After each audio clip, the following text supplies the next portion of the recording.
Tonight, the Republic on the Soul. I would like to present it as a yoga.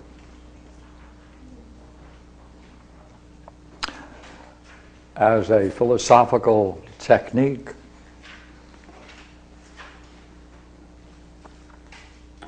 as a practice, as something that can be done.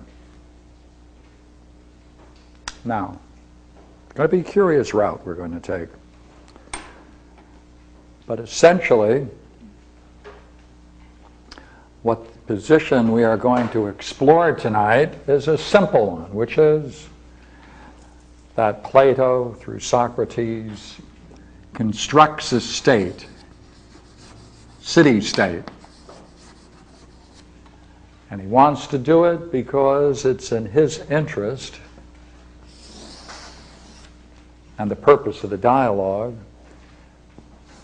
to show that that is parallel to the soul of man.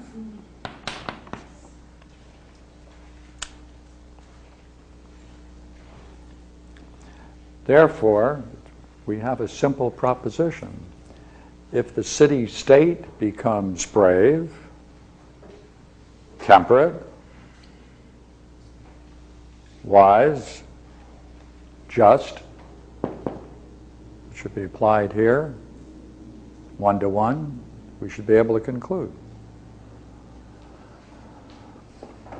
So just to make sure we're clear about this fundamental analogy, let's just recall that in Book 2, he's challenged to show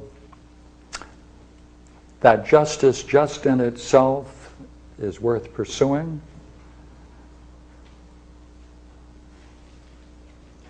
without any regard to its benefits, its rewards in any way. And the opposite is the most injurious thing for the soul of man. He's given this challenge. And the challenge, as you know, is, here is a just man. Curious man. Because everything he does is just. He gains great rewards and benefits. In every way, he gets positions of power, gets friends, acquaintances, positions of honor in the state. Even the gods are waiting for him to get into the next world so they can banquet him in his honor. There's only one slight thing about this story which is curious. He's fooled them all. He just appears that way. But he is so clever and so intelligent that not even his wife can see behind that mask is something unjust. And therefore, he has fooled them all and gained the greatest benefit by having the appearance of justice. On the other hand, there's someone else, and as far as everyone is concerned, this person is the most unjust of all men. And therefore, no rewards, no benefits of any kind, and the gods are waiting to get him when he dies because they're going to do him in and treat him accordingly. There's only one thing, again, with this story as it is with the other. It's only the appearance. For in reality, he is truly, he is a just man. This is truly the just man. Only no one can see it. And given this kind of challenge, Socrates is asked to demonstrate that this man is the one that everyone would want to prefer, and this one everyone would try to avoid, if he can show that that's rational. That's the challenge. Socrates is being asked to show by pure reason, by reason alone, that everyone following the reason would rather be this man than this man. Now remember now, when he dies, equally well, the gods are going to do him in and give him all kinds of tortures and things like that, because even the gods themselves can be fooled once in a while, and this is one of the occasions. To deal with this kind of challenge, Socrates says, look here, this is so difficult, the problem, and it's difficult for this reason, he says. The soul of man is so difficult to see that in order to talk about it, he said, we need a full-scale model. So he proposes that he will therefore bring into an existence a state. Now, it has two features to this state. It reaches a high point of development and therefore is just, and in its decline, it becomes the most unjust state.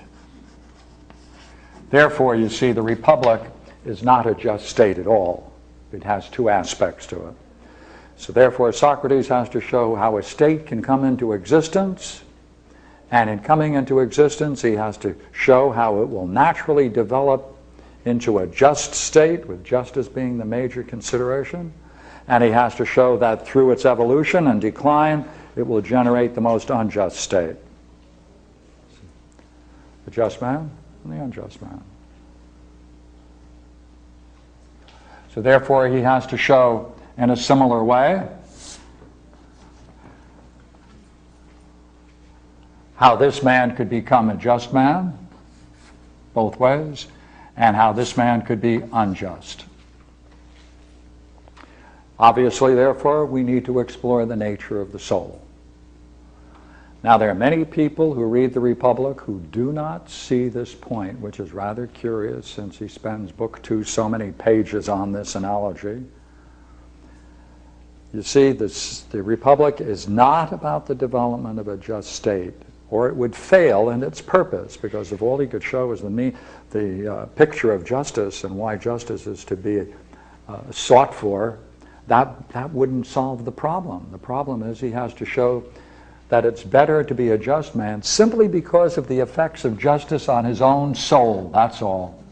That's all. Just of its effects on his own soul. And the unjust man equally well, he has to show how injustice affects the soul in such a way that no one, knowing the effect it would have, would ever choose to be unjust. Now, how does he do it? He first, curiously enough, develops what he calls a just, healthy state.